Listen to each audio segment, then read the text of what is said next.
Everyone, आज के इस वीडियो में हम बात करने वाले हैं काइनेमैटिक्स के बारे में। अगर मैं काइनेमैटिक्स के बारे में बात करूं तो ये अपने आप में काफ़ी बड़ा और काफ़ी अच्छा डिस्कशन है।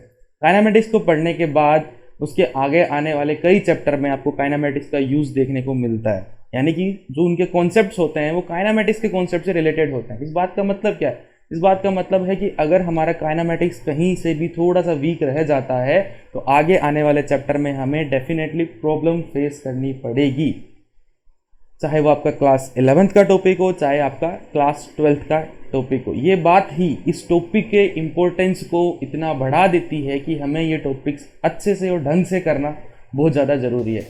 आज के इस वीडियो में हम काइनेमैटिक्स को डिस्कस करने वाले हैं। नमस्कार दोस्तों, चलिए शुरू करते हैं।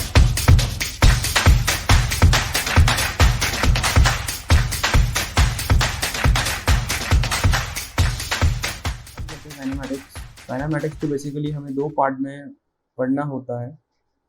फर्स्ट पार्ट होता है मोशन इन स्ट्रेट लाइन।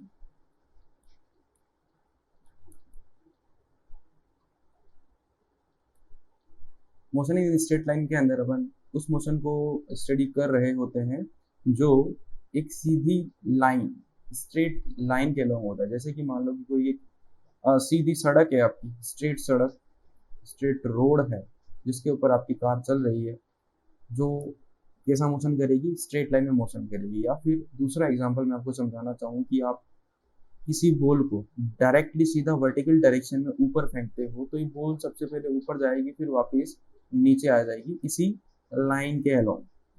तो अगर हम ध्यान से देखें, दोनों ही एग्जाम्पल में जो मोशन हो रहा है वो एक स्ट्रेट लाइन के अलोंग हो रहा है, इसलिए इस मोशन को बोला जाता है motion in straight line. Kinematics के दूसरे सेगमेंट में हमें पढ़ना है motion in plane. Motion in plane, motion in straight line को 1D मोशन के नाम से भी जाना जाता है एंड मोशन इन प्लेन को 2D मोशन के नाम से भी जाना जाता है। अब 1D मोशन और 2D मोशन का मतलब क्या है यहाँ पे? जैसे कि हम फिजिक्स के अंदर बात करते हैं, जनरली 3 डायमेंशन के बारे में बात करते हैं, जो होती है एक्स, वाई और जेड।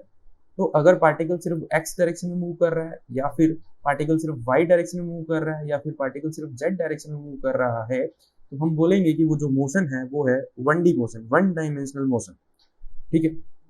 अगर यही पार्टिकल एक साथ 2 डायमेंशन में मोशन कर रहा होता, जैसे कि या तो एक्स और वाई में एक साथ कर रहा है, या वाई और जेड में एक साथ कर रहा है, या फिर हो सकता है कि एक्स और जेड में भी एक साथ मोशन करे, तो उस मोशन को बोलते हैं 2D मोशन। मैं आपको अगर 2D मोशन या फिर मोशन इन प्लेन का अगर एग्जाम्पल देना चाहूँ तो आप सभी ने फुटबॉल को किक मारा ही होगा, फुटबॉल नहीं तो किसी और दूसरी चीज को किक तो मारा ही होगा। जब आप फुटबॉल को किक मारते हो तो उसका मोशन कुछ इस टाइप का होता है कि पहले वो ऊपर जाती है, ऊपर फिर नीचे आती है, बट साथ में वो आगे भी बढ़ रही होती है। अगर आप ध्यान से देखो, इस बॉल का मोशन 2 पार्ट में डिवाइडेड है। एक बॉल आगे भी जा रही है और दूसरा पार्ट बॉल ऊपर जाके वापस नीचे भी आ रही है। तो एक तरीके से कहें कि बॉल एक्स डायरेक्शन में भी आगे बढ़ रही है और बॉल वाई डायरेक्शन में भी मोशन कर रही है। तो बॉल एक्स और वाई दोनों में एक साथ मोशन कर रही है। इस टाइप के मोशन को बोला जाता है मोशन इन प्लेन या फिर 2D मोशन। बट एक टाइप का 2D मोशन ऐसा भी होता है जो स्ट्रेट लाइन होता है। अब 2D मोशन स्ट्रेट लाइन होगा ही नहीं, ये कहना गलत होगा, बिकॉज अगर मैं बात करूं कि मान लो एक्स और वाई डायरेक्शन कुछ ऐसी है, एक पार्टिकल ऐसे मूव कर रहा है, ये पॉइंट ए है, पॉइंट ए से पॉइंट बी जाता है। हालांकि पार्टिकल जो है एक्स और वाई दोनों में मोशन कर रहा है, बिकॉज एक्स में भी वो आगे बढ़ रहा है और वाई में भी वो ऊपर जा रहा है, बट जो पार्टिकल का पाथ है वो स्ट्रेट लाइन है। तो ये भी जो है स्ट्रेट लाइन मोशन है, इसे हम 1D मोशन की तरह ट्रीट कर सकते हैं, बट एक्चुअल में ये है 2D मोशन। ये तो एक स्पेशल टाइप का 2D मोशन होता है जो स्ट्रेट लाइन का ही पार्ट होता है। तो ये बात होगी बेसिक काइनेमैटिक्स की, क्या क्या क्या हम पढ़ने वाले हैं। काइनेमैटिक्स को इन 2 सेगमेंट में डिवाइड करके हम पढ़ने वाले हैं। अब काइनेमैटिक्स को डिटेल में एनालाइज करने से पहले हमें कुछ टर्म्स के बारे में जानना होगा, जिसमें सबसे पहली टर्म है डिस्टेंस। डिस्टेंस क्या होती है? डिस्टेंस, कोई भी पार्टिकल या फिर कहीं कोई भी पर्सन किसी भी टाइप का मोशन कर रहा है तो उसका मोशन स्ट्रेट लाइन हो सकता है, उसका मोशन रैंडम हो सकता है, ऐसे ऐसे भी हो सकता है, उसका मोशन इस पाथ के अलोंग भी हो सकता है। तो जो भी वो पाथ ट्रेवल करता है उस पाथ की जो लेंथ होती है उसे हम बोलते हैं डिस्टेंस, और इसे मेजर किया जाता है मीटर में। जो डिस्टेंस की ऐसा यूनिट होती है वो होती है मीटर। तो डिस्टेंस को सिंपल हम बोल सकते हैं पाथ लेंथ। इसी के साथ एक और टर्म जो हमें पढ़नी होती है वो होती है डिस्प्लेसमेंट। What is displacement?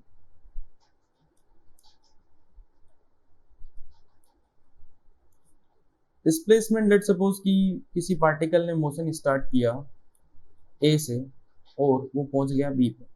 अब ए से बी पे पहुंचने के बहुत सारे रास्ते हो सकते हैं। वो स्ट्रेट लाइन में भी जा सकता है, वो ये पाथ भी फॉलो कर सकता है, वो इस तरीके का पाथ भी फॉलो कर सकता है बी तक पहुंचने के लिए।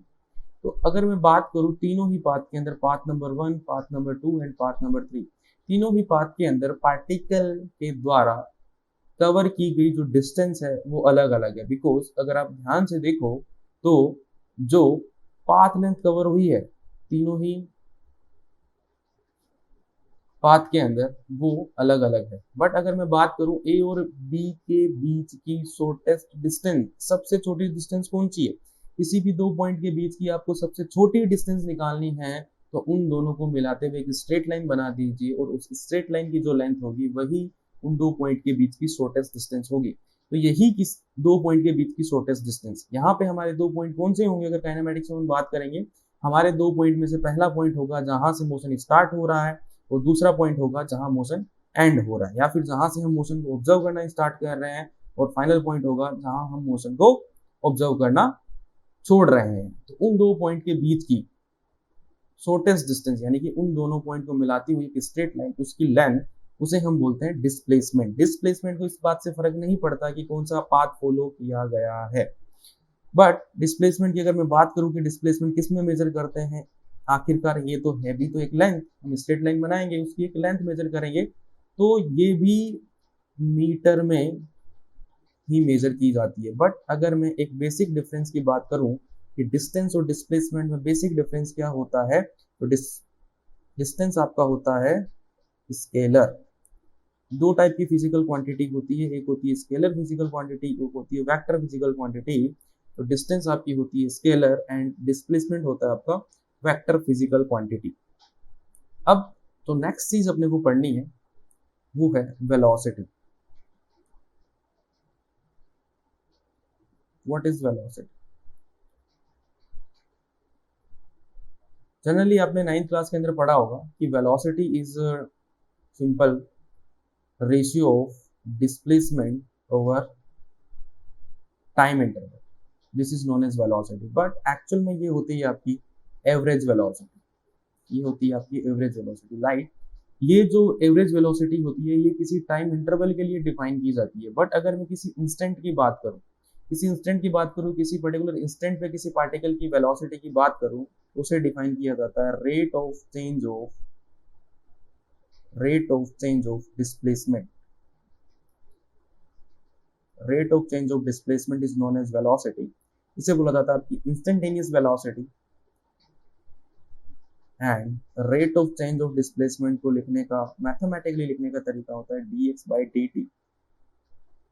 सिंस आपको दिख रहा है कि यहाँ पे dx/dt आ रहा है, इट मींस अगर इंस्टेंटेनियस वेलोसिटी हम लोगों को निकालनी है तो हमें डिफरेंशिएशन आना चाहिए। तो लगे हाथ बात कर लेते हैं स्पीड की भी। स्पीड क्या होती है? वही स्पीड आपने 9th क्लास के अंदर पढ़ा होगा। स्पीड जो होती है वो होती है total distance divided by time. कोई भी टाइम इंटरवल जिसके अंदर कोई पर्टिकुलर डिस्टेंस ट्रेवल की गई है, वो उन दोनों का रेशियो आप लेते हो तो वो होती है आपकी स्पीड। बट अगेन वो होती है आपकी एवरेज स्पीड, वी एवरेज। यहाँ पे वेलोसिटी है तो वेक्टर बना देंगे because velocity is a vector quantity. तो एवरेज स्पीड डिस्टेंस और टाइम का रेशियो एवरेज स्पीड होता है। वही मैं इंस्टेंटेनियस स्पीड की बात करूँ तो इंस्टेंटेनियस स्पीड आपकी आ जाती है rate of change of distance, यानी कि किस रेट से डिस्टेंस चेंज हो रही है, तो वो होती है आपकी इंस्टेंटेनियस स्पीड किसी पर्टिकुलर इंस्टेंट पे। बेसिक डिफरेंस मैं आपको बताता हूँ कि किस टाइप से क्वेश्चन में आपको पता लगेगा कि कब मेरे को इंस्टेंटेनियस स्पीड निकालनी है और कब मेरे को एवरेज स्पीड निकालनी है, या फिर कब मेरे को इंस्टेंटेनियस वेलोसिटी निकालनी है और कब मेरे को एवरेज वेलोसिटी निकालनी है। बेसिक डिफरेंस इज कि अगर आपको टाइम इंटरवल गिवन होगा, लाइक आपको बोला गया होगा कि 30 मिनट से 40 मिनट, 0 to 30 मिनट, देन आपको वहाँ पे एवरेज वेलोसिटी या फिर एवरेज स्पीड पूछी जा रही होगी। एंड अगर आपको किसी पर्टिकुलर इंस्टेंट पे बात कर रहे होंगे क्वेश्चन वाले, यानी कि वो बोलेंगे कि t is equal to 2 second पे वेलोसिटी बताओ कितनी है, t is equal to 2 second पे स्पीड कितनी है, देन अगर आप ध्यान से क्वेश्चन को ऑब्जर्व करो तो किसी पर्टिकुलर इंस्टेंट, किसी पर्टिकुलर टाइम की बात कर रहे हैं, तो वहां पे आपसे पूछी जाएगी इंस्टेंटेनियस वेलोसिटी। वहां पे आपको ये फॉर्मूले अप्लाई करने पड़ेंगे, ये फॉर्मूले अप्लाई करने पड़ेंगे। एंड ये फॉर्मूले अप्लाई करने के लिए हमें डिफरेंशिएशन आना चाहिए, बेसिक डिफरेंशिएशन हमें आना ही चाहिए। अब अगर मैं थोड़े से ग्राफिकल एस्पेक्ट की यहाँ पे बात करूँ कि यहाँ पे ये इक्वेशन हमें क्या बोल रही है, dx by dt का ग्राफ के पॉइंट ऑफ व्यू से क्या मतलब होता है, तो dx by dt का मतलब होता है कि अगर कोई ग्राफ है, मान लो कि डिस्प्लेसमेंट टाइम ग्राफ है, इसमें डिस्प्लेसमेंट को y एक्सिस पे रखा गया है और टाइम को x एक्सिस पे रखा गया है, कोई भी ग्राफ हो सकता है, इन जनरल मैं इस टाइप का ग्राफ मान लेता हूं, तो dx by dt का मतलब होता है कि xt के अंदर कोई भी अगर कर्व प्लॉट किया जाए तो उस कर्व के किसी पर्टिकुलर पॉइंट पे अगर मैं टेंजेंट खींचूं, एक टेंजेंट बनाऊं, तो उस पर्टिकुलर टेंजेंट की जो स्लोप होगी, उस पर्टिकुलर टेंजेंट की जो स्लोप होगी, जिसे आप tan थीटा भी लिख सकते हैं, वो होगी आपकी वेलोसिटी। तो यहां से एक पॉइंट हमारे सामने आता है जो इंपॉर्टेंट है, जिसे आप नोट डाउन भी कर सकते हैं कि अगर हमें xt ग्राफ गिवन है, कौन सा xt ग्राफ, यानी कि डिस्प्लेसमेंट टाइम ग्राफ गिवन है, अगर हमें डिस्प्लेसमेंट टाइम ग्राफ गिवन है, देन जो इस ग्राफ की स्लोप होगी वो हमें क्या देगी, वो हमें देगी वेलोसिटी। सेम अगर आपको डिस्टेंस टाइम ग्राफ गिवन है तो उस ग्राफ की स्लोप आपको स्पीड दे देगी, but important displacement time graph है, वेलोसिटी के ही क्वेश्चन आपसे पूछे जाते हैं, इस बात का मतलब ये है। अब अगर एक चीज और मैं आपको यहाँ से दिखाना चाहूँ तो v is equal to dx by dt, इसी फॉर्मूले को फिर से उठा लेते हैं कि v is equal to dx by dt।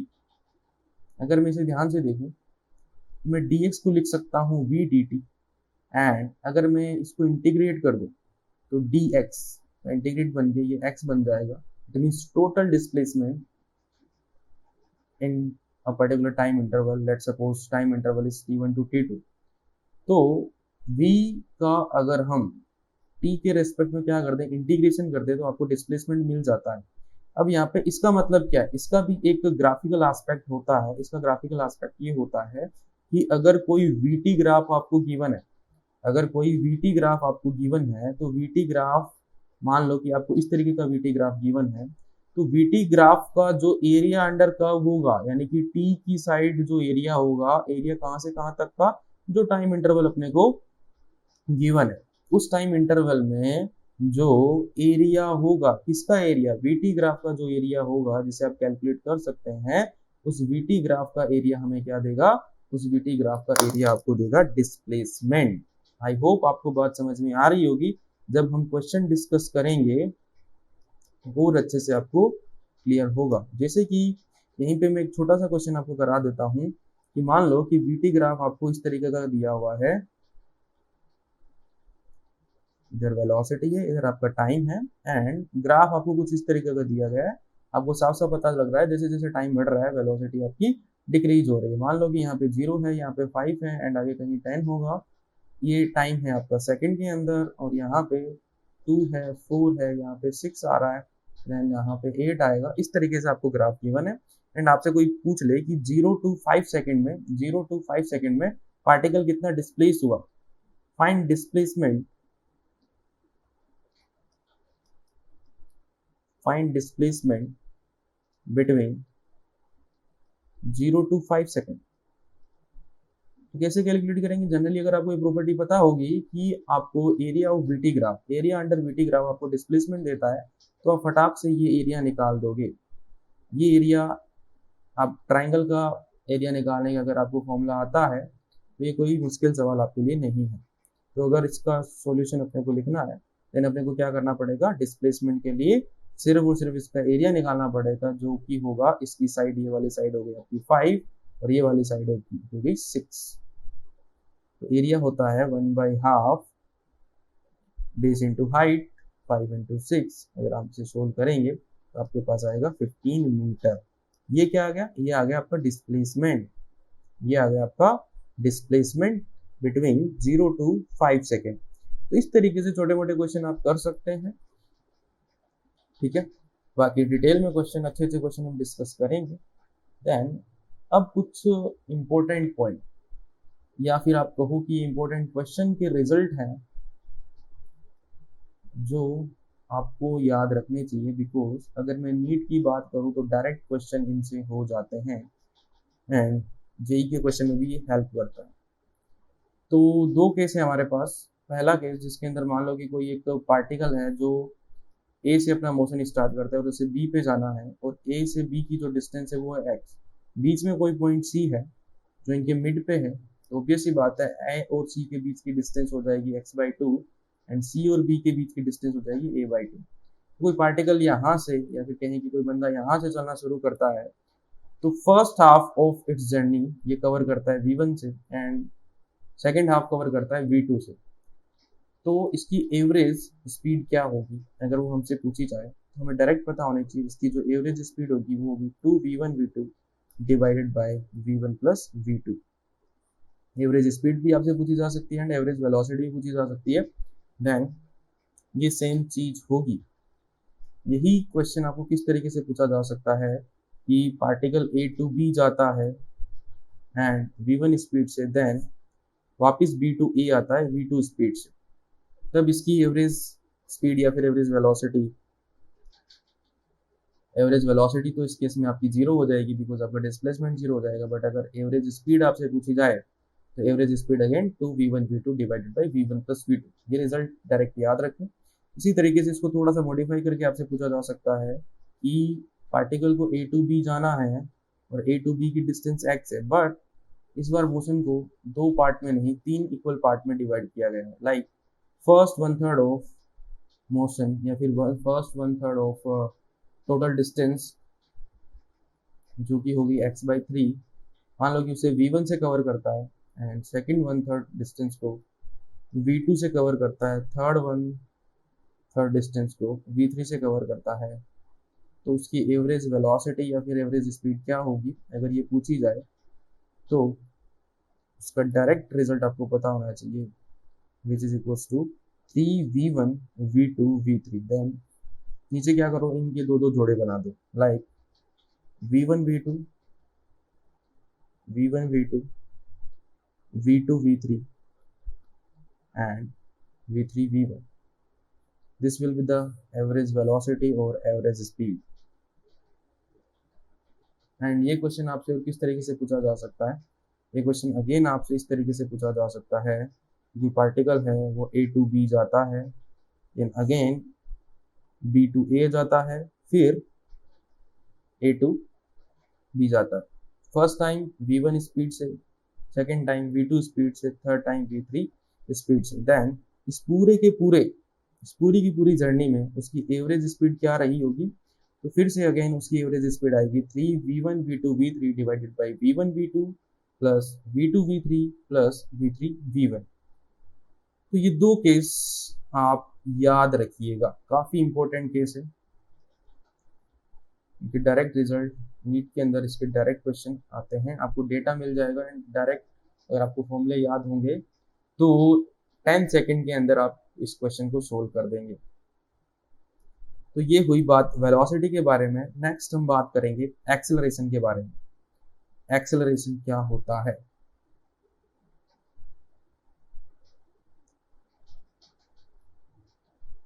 Basically हम कहें, मैं आपको एक एग्जांपल से समझाता हूँ कि मान लो कि कोई एक कार है जो पहले v1 स्पीड से चल रही है, यही कार थोड़ी देर बाद v2 स्पीड से चलने लग जाती है। अब ये v2 स्पीड कुछ भी हो सकती है, ये v1 से ज़्यादा भी हो सकती है और v2 है वो v1 से कम भी हो सकती है। अगर वेलोसिटी चेंज हो रही है टाइम के साथ साथ, मान लो कि ये सीन है आपका टाइम t1 पे और ये सीन है आपका टाइम t2 पे, इसका मतलब पक्की बात है कि वेलोसिटी तो चेंज हो रही है। वेलोसिटी चेंज हो रही है, इट मीन्स वहां पे एक्सेलरेशन होगा। जिस तरीके से वेलोसिटी दो टाइप की होती है उसी तरीके से हमारा एक्सेलरेशन भी दो टाइप का होता है। अगर मैं बात करूं एवरेज एक्सेलरेशन की, तो एवरेज एक्सेलरेशन जो होता है वो होता है आपका change in velocity, like change in velocity final velocity minus initial velocity divided by total time interval जिसमें ये चेंज हुआ है। तो अगर आप ये फॉर्मूला अप्लाई करते हैं या फिर किसी टाइम इंटरवल में आपसे एक्सेलरेशन पूछा जाता है, इट मीन्स आपसे एवरेज एक्सेलरेशन पूछा जाता है। अगर मैं वही बात करूं किसी पर्टिकुलर इंस्टेंट पे, लाइक जैसे आपको बोल दे क्वेश्चन आ गया कि t=2 सेकंड पे t=3 सेकंड पे आप एक्सेलरेशन बताइए, देन उस केस में आपसे पूछा जाएगा इंस्टेंटेनियस एक्सेलरेशन जो होता है rate of change of velocity, rate of change of velocity जिसका फॉर्मूला होता है dv/dt। यहाँ पे हम लिख भी सकते हैं rate of change of velocity is known as acceleration. Since velocity is a vector quantity, so acceleration is also a vector quantity. अगर हम इस इक्वेशन के ग्राफिकल एस्पेक्ट देखें कि ग्राफ के पॉइंट ऑफ व्यू से यहाँ पे ये फॉर्मूला जो है क्या बताने की कोशिश कर रहा है, तो यहाँ पे ये फॉर्मूला ये बताने की कोशिश कर रहा है कि अगर आपका वेलोसिटी टाइम ग्राफ होगा, किसी भी टाइप का ग्राफ हो सकता है, मैं इन जनरल ऐसा कर्व मान लेता हूँ, तो इस पर्टिकुलर कर्व पे मान लो कि कोई पॉइंट ए है, तो अगर आप इस पॉइंट पे एक टेंजेंट ड्रॉ करते हो तो उस टेंजेंट की जो स्लोप होगी, स्लोप मतलब हॉरिजॉन्टल के साथ एंगल एंड उसका tan थीटा जब आप निकालते हो तो आपको स्लोप मिलती है, तो जो स्लोप होगी उस टेंजेंट की वो आपकी एक्सेलरेशन के बराबर होगी। या फिर उसी फॉर्मूले को मैं फिर से देखूं, a=dv/dt, थोड़ा सा इसको इस तरीके से लिखे, देन अगर मैं इसको इंटीग्रेट कर दूं देन v बनता है adt। यानी कि अगर आपको इस बात का मतलब क्या, इंटीग्रेशन adt आपको देगा area under acceleration time graph.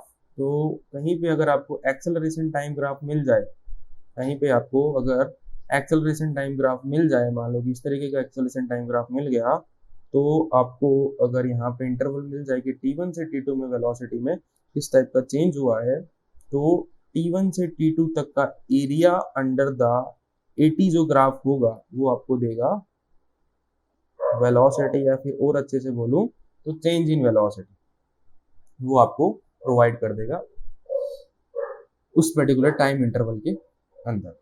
I hope इनको सोल्व करने में काम आता है। लाइक एक्सेलरेशन का भी हमने फॉर्मूला देखा dv/dt, एक्सेलरेशन का फॉर्मूला हम लोगों ने देखा dv/dt। यहाँ पे अगर मैं कुछ कर दूं लाइक dx से मल्टीप्लाई और dx से डिवाइड कर दूं तो इक्वेशन में तो कोई फर्क नहीं पड़ा, बट अगर मैं इनको आगे पीछे करूं, लाइक इनको आगे पीछे मैं कर सकता हूं, जैसे 2 × 3 को मैं 3 × 2 लिख सकता हूं, इसी तरीके से मैं इसको इस तरीके से लिख सकता हूं dv/dx × dx/dt, कोई फर्क नहीं है, सेम मैंने उसी तरीके से लिख दिया।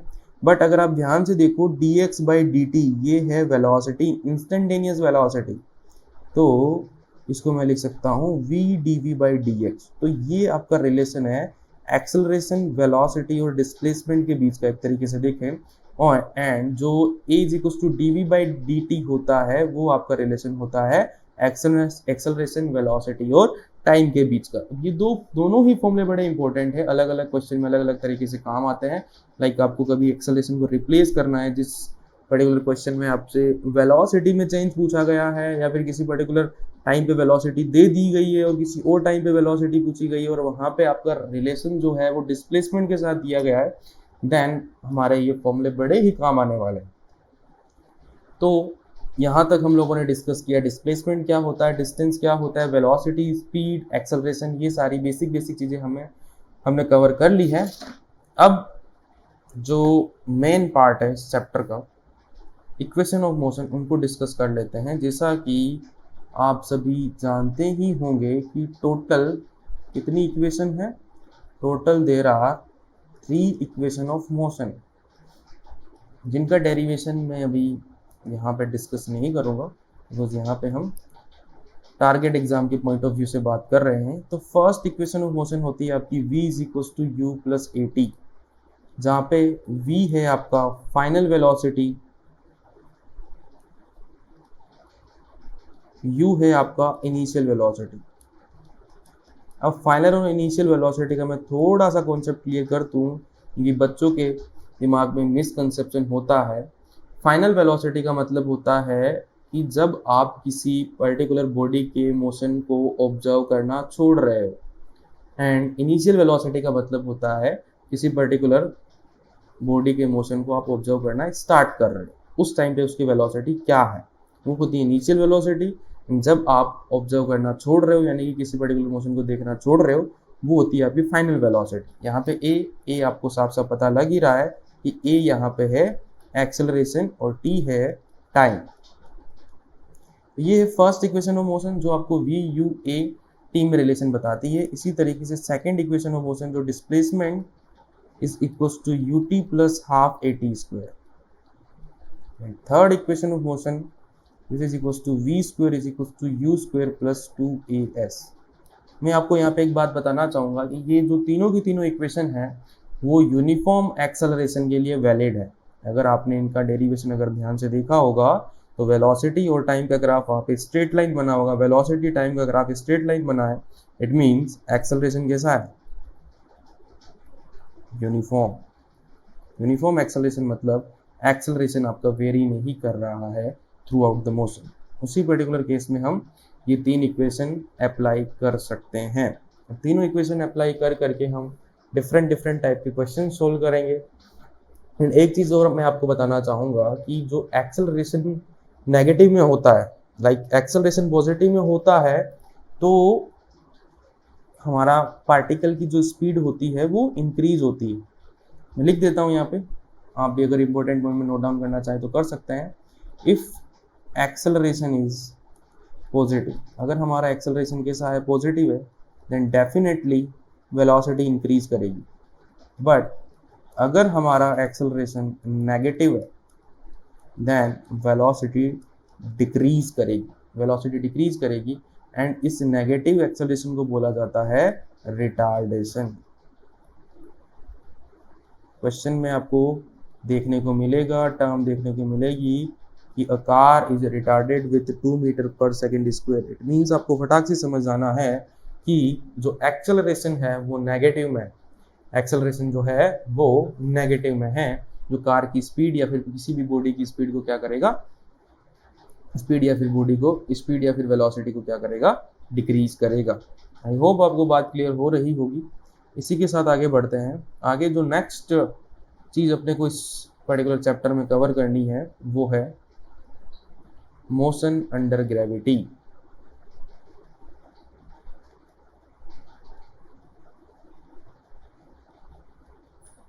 Motion under gravity. सिंस हम स्ट्रेट लाइन मोशन को डिस्कस कर रहे हैं तो हम सिर्फ स्ट्रेट लाइन का मोशन ही देखेंगे इस सेगमेंट में। इवन आपको प्रोजेक्टाइल मोशन भी मोशन अंडर ग्रेविटी ही होता है, बट यहाँ पे अपन स्ट्रेट लाइन मोशन को देखेंगे। जैसे कि किसी बॉल को मैं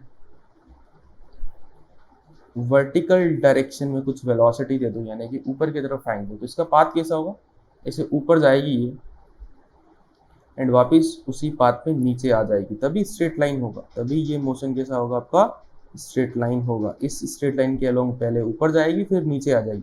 बट यहाँ पे हम समझने के लिए ऐसा मान लेते हैं कि ये थोड़ी सी शिफ्ट हो गई ताकि अपने को आसानी से दिखाई दे और अपन एनालाइज कर पाए मोशन को। तो पहले ऊपर गई फिर नीचे आई, एक्चुअल में ये उसी पाथ पे आ रही है, एक्चुअल में ये उसी पाथ पे आ रही है, बट समझने के लिए हम इसे थोड़ा सा साइड में बना रहे हैं। तो यहाँ पे अपने को क्या क्या चीज़ें ध्यान रखनी होती है, ये है आपका ग्राउंड। मान लो कि इसे u स्पीड से फेंका गया है, तो कुछ बातें, इंपॉर्टेंट बातें जो आपको याद रखनी है कि जब ये नीचे आएगी यहाँ पे, तो जब ये वापस ग्राउंड को हिट कर रही होगी उस टाइम भी इसकी वेलोसिटी u ही होगी, उसकी वेलोसिटी का मैग्नीट्यूड u ही होगा। बट डायरेक्शन चेंज हो चुकी है, तो कोई आपसे क्वेश्चन पूछे कि क्या वेलोसिटी चेंज हो गई है, तो उसका आंसर होगा यस, वेलोसिटी चेंज हो गई है। कोई आपसे पूछे क्या वेलोसिटी का मैग्नीट्यूड चेंज हो गया है, उसका आंसर होगा नो, वेलोसिटी का मैग्नीट्यूड चेंज नहीं हुआ है। और मोशन अंडर ग्रेविटी में हमें कौन कौन सी बातें ध्यान रखनी चाहिए, तो मोशन अंडर ग्रेविटी में जहां तक बॉल सबसे ज़्यादा ऊपर जाती है, मतलब जिस टाइम पे वो ग्राउंड से अपनी मैक्सिमम हाइट पे होती है, उसे मैक्सिमम हाइट ही बोला जाता है और उसे लिखा जाता है एच मैक्स से।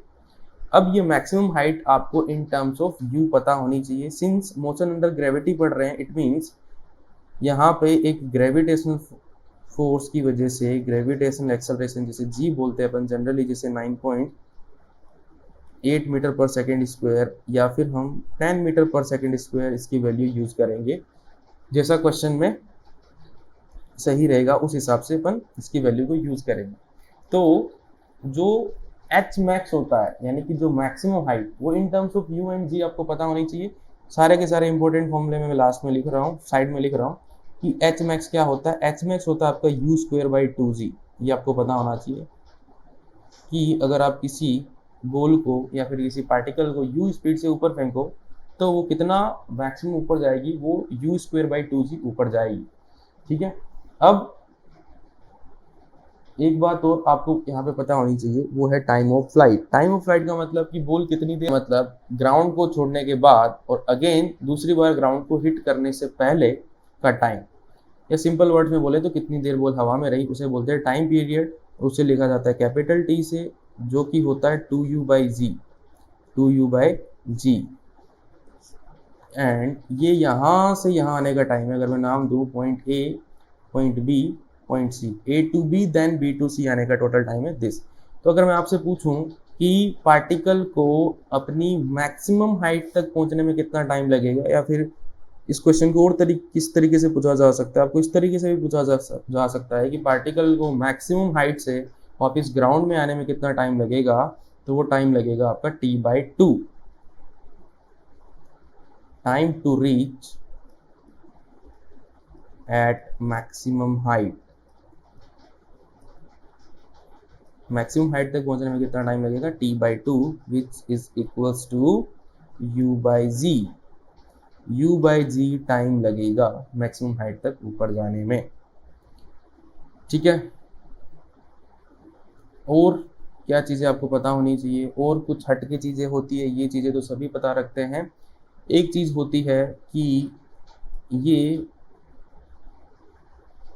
अपनी मैक्सिमम हाइट का हाफ, यानी कि एच मैक्स बाई 2 तक ऊपर जाने में कितना टाइम लेगी। अगर मैं देखूं कि मैक्सिमम हाइट का हाफ, तो दो ऐसे इंस्टेंट हो गए जहां पे ये बॉल अपनी मैक्सिमम हाइट की आधी हाइट पे होगी। उन पॉइंट को मैं नाम देता हूं पॉइंट डी एंड पॉइंट ई। अगर आप एडी की डिस्टेंस देखो, मैं कह सकता हूं कि एडी या फिर सीई होगा, वो होगा एच मैक्स बाय 2, वो होगा एच मैक्स बाई 2। तो यहाँ तक पहुँचने में कितना टाइम लगेगा, ऑब्वियस सी बात है कि ए से जाएगी तो पहले डी पे जाएगी, ए टू डी पहुँचने का टाइम कम होगा, देन बी जाएगी वापस ए पे आएगी। तो यहाँ पे टाइम की दो वैल्यू होगी, दो ऐसे इंस्टेंट होंगे जहाँ पर जो बॉल होगी वो अपनी मैक्सिमम हाइट के हाफ, यानी कि आधी हाइट पे होगी। वो टाइम कौन से हैं, उन टाइम की कैलकुलेशन आसानी से हम कर सकते हैं, बट हमको डायरेक्ट याद रहे तो क्वेश्चन थोड़े से फास्ट हो जाएंगे।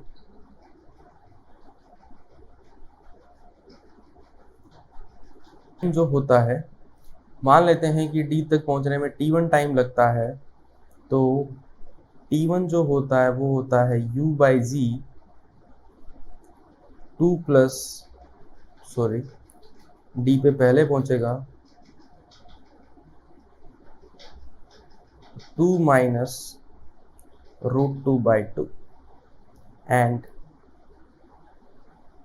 ए टू ई पहुंचने का टाइम मान लो कि t2 टाइम, और एक ऐसा होता है जहाँ पे वो अपनी मैक्सिमम हाइट के आधी हाइट पे होता है, वो टाइम होता है आपका 2 प्लस √2/2, u/g 2 प्लस √2/2। तो दो टाइम ऐसे होंगे जहाँ पे वो अपनी मैक्सिमम हाइट की हाफ हाइट पे होगा। अब यहाँ पे आपको वेलोसिटी निकालनी है, तो आप वेलोसिटी भी निकाल सकते हैं कि कितनी वेलोसिटी होगी। सिंपल, आपको क्या करना है, टाइम पता है, आपको जी पता है, एंड आपको एस भी पता लग गया, एच मैक्स बाई 2। तो अगर आपको वहाँ पे v निकालना है तो v आप आसानी से निकाल सकते हैं। ठीक है, तो आप टाइम याद रख लीजिए, v अपने आप निकल जाएगा। कहाँ पे टाइम है, d और e पॉइंट पे। d और e पॉइंट जो है वो है मैक्सिमम हाइट के हाफ हाइट वाले पॉइंट्स। इसी तरीके से आपको कुछ चीज़ और पता होनी चाहिए, लाइक कि हम लोगों ने इसको u स्पीड से ऊपर फेंका, u स्पीड से ऊपर फेंका, तो यहाँ पे होगा क्या, मोशन को थोड़ा सा एनालाइज करते हैं।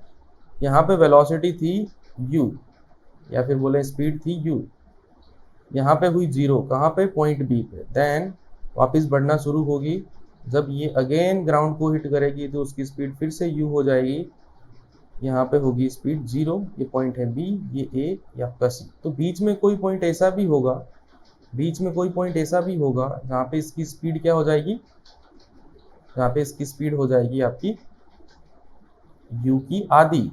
इसी तरीके से एक पॉइंट इधर आएगा, जब जीरो से u हो रही होगी, तो एक पॉइंट ऐसा आएगा जहाँ पे भी इसकी स्पीड क्या हो जाएगी, u की आधी। ऐसा बोल सकते हैं कि मैक्सिमम स्पीड की हाफ हो जाएगी यहाँ पे स्पीड। तो वो किस टाइम पे होगी एंड वो जिस हाइट पे होगी, वो हाइट भी हमें पता होनी चाहिए। तो जो पार्टिकल की जो स्पीड है वो जब मैक्सिमम स्पीड की, या फिर बोले कि जिस स्पीड से अपन फेंकते हैं उसकी आधी कब हो जाएगी, तो फिर से दो टाइम आएंगे जहाँ पे ये कंडीशन बन रही होगी कि उसकी जो स्पीड है वो आधी हो रही होगी। पहला टाइम आपका आएगा पॉइंट पी पे, जिसे मैं अगेन T1 से नाम देता हूँ, या फिर TP से नाम देते हैं, जब वो वहाँ पे पहुँच जाएगा, कहाँ से, A से स्टार्ट होकर। ठीक है, ये टाइम जो है वो A to P तक पहुँचने का है। तो ये जो टाइम होता है वो होता है आपका U/2g। U/2g में यहाँ तक ये पहुँच जाएगा। एंड A to Q पहुँचने का टाइम क्या होगा, जिसे मैं TQ नाम देता हूँ, वो होगा आपका 3U/2g। 3U/2g। साथ ही साथ आपको हाइट पता होनी चाहिए। हाइट क्या होगी यहाँ पे, हाइट होगी यहाँ पे मैक्सिमम हाइट की 3/4, यानी कि मैक्सिमम हाइट पार्टिकल को h मैक्स तक ऊपर जाना है, तो जब पार्टिकल ग्राउंड से कितना, ग्राउंड से 3/4 h मैक्स पे होगा, तो उसकी स्पीड जो है वो मैक्सिमम स्पीड की आधी होगी।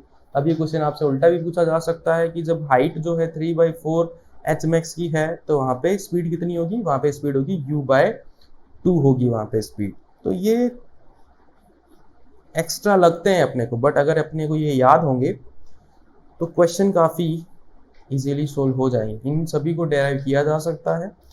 ठीक है, इक्वेशन ऑफ मोशन की हेल्प से ही इन सभी चीज़ों को डेराइव किया जा सकता है, बट याद रहेगी ही तो क्वेश्चन थोड़ा सा फास्ट होगा। इक्वेशन ऑफ मोशन कैसे लगानी है वो मैं आपको क्वेश्चन में बता दूंगा कि किस तरीके से आप इक्वेशन ऑफ मोशन को यूज कर सकते हैं। अब जो नेक्स्ट केस आता है हमारा, वो आता है फ्री फॉल का। लाइक किसी बॉल को हमने किसी एक हाइट से छोड़ दिया, या किसी पार्टिकल को किसी पर्टिकुलर, मान लो कि h हाइट से आपने छोड़ दिया, सिर्फ जस्ट छोड़ा है, तो उसकी इनिशियल स्पीड होगी जीरो। मान लो कि नीचे कोई ग्राउंड है, तो बॉल स्ट्रेट लाइन में सीधी नीचे आएगी, सीधी नीचे आएगी। तो यहाँ पे दो चीज़ों के बारे में अपने को पता होना चाहिए।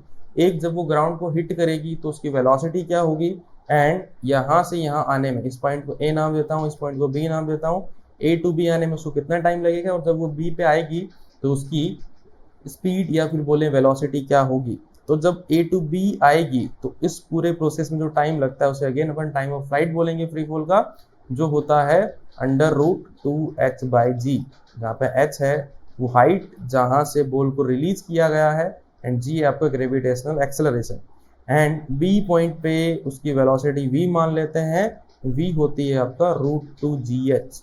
काफ़ी इंपॉर्टेंट फॉर्मूला है, हल्का फुल्का दिख रहा है, बट इस फॉर्मूले की इतनी इंपॉर्टेंस है कि हर जगह काम में आने वाला है। अगेन आपका ये फ्लूइड मैकेनिक्स में भी फिर से काम आएगा, तो अच्छे से याद रखना इसको। फ्री फॉल के अंदर इतनी ही चीज़ें डिस्कस करने लायक हैं, इसके अलावा सारी चीज़ें इक्वेशन ऑफ मोशन को यूज़ करके हम सोल्व कर लेंगे, ज़्यादा क्वेश्चन टफ नहीं पड़ेगा।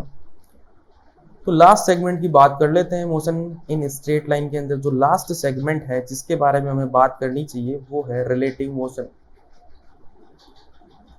रिलेटिव मोशन, जैसे कि हम अभी तक जितने भी मोशन की हम लोगों ने बात की कि पार्टिकल चल रहा है या बॉल को ऊपर फेंका, वो सारी हमने ग्राउंड के रेस्पेक्ट में बात की।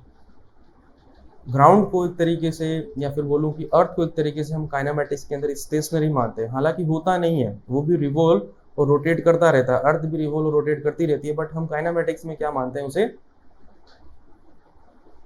स्टेशनरी मानते हैं।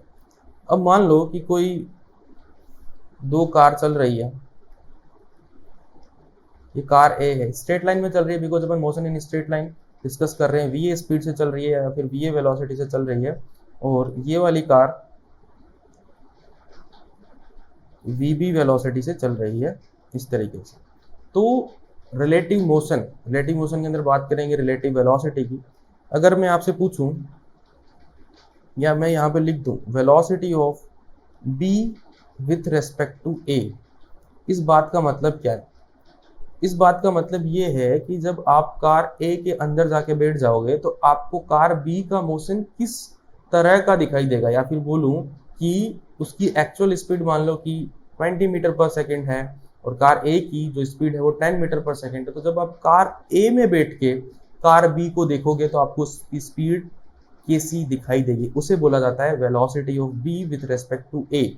अब इसे लिखने का तरीका क्या होता है? Velocity of B with respect to A को लिखने का तरीका होता है वी बी ए। अगर मैं कहीं पे आपको ऐसा लिख के दे दूं v a b vector, it means ये क्या है, इसको कैसे पढ़ोगे आप? इसको पढ़ने का तरीका होगा वेलोसिटी ऑफ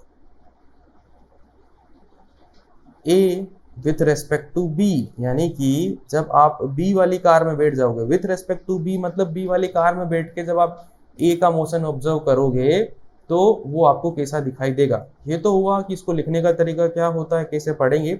इसको फाइंड आउट करने का तरीका क्या होता है? लाइक आपको उनकी ग्राउंड के रेस्पेक्ट में या फिर बोलें कि एब्सोल्यूट वेलोसिटीज पता है, रिलेटिव वेलोसिटी निकालनी, देन इनका फॉर्मूला होता है वी बी ए को हम फाइंड आउट कर सकते हैं v b minus v a, इस फॉर्मूले से हम इसको फाइंड आउट कर सकते हैं।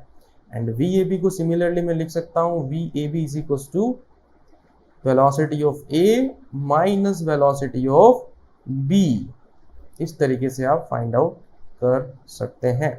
अब यहाँ पे आप वेक्टर यूज करना अच्छा रहेगा। लाइक अगर आप ध्यान से देखो कि दोनों के दोनों कार जो है प्लस एक्स डायरेक्शन में जा रही है, तो अगर मैं बोलूँ कि वी बी जो है वो 20 मीटर पर सेकेंड से जा रही है एंड वी ए जो है वो 10 मीटर पर सेकेंड से जा रही है, तो जब भी आप वी ए वेक्टर लिखें तो आप इस तरीके से लिखें 10 metre per second i cap, and v b vector लिखें तो इस तरीके से लिखें 20 metre per second i cap. तो आप अगर velocity of B with respect to A निकालने जाओगे, निकाल लेते हैं, इट मीन्स जब ए के अंदर बैठ के बी के मोशन को ऑब्जर्व करेंगे तो क्या दिखेगा, तो v b minus v a, it means 20 i cap minus 10 i cap, कितना आएगा सोल्व करेंगे तो वी बी ए वेक्टर आएगा हमारे पास 10 आई कैप, यानी कि ए के अंदर हम बैठेंगे तो हमें कार आगे जाती हुई दिखेगी प्लस एक्स डायरेक्शन में एंड 10 मीटर पर सेकंड से आगे जाती हुई दिखाई देगी। इस बात का मतलब ये है, बट एक्चुअल स्पीड तो उसकी 20 है। ऐसा क्यों हुआ? ऐसा इसलिए हुआ क्योंकि आप खुद एक मोशन वाले फ्रेम के अंदर हो। कोई भी चीज मोशन में है कि रेस्ट पे डिपेंड करती है आप उस चीज को कहाँ से देख रहे हो। ठीक है, अगर आप इस वीडियो में यहाँ तक पहुँच गए हैं, इसका मतलब आपने मोशन इन स्ट्रेट लाइन की थ्योरी को ढंग से और डिटेल में डिस्कस कर लिया है। नेक्स्ट वीडियो में हम बात करेंगे कि इस पर्टिकुलर टॉपिक से, मोशन इन स्ट्रेट लाइन से जेई के अंदर और नीट के अंदर किस टाइप के क्वेश्चन पूछे गए हैं, उन्हें कैसे सोल्व करना होता है, किन छोटी छोटी बातों का ध्यान रखना होता है उन क्वेश्चन को सोल्व करते टाइम। मिलता हूँ मैं आपसे नेक्स्ट वीडियो में, तब तक पढ़ते रहिए, मचाते रहिए। Thank you very much.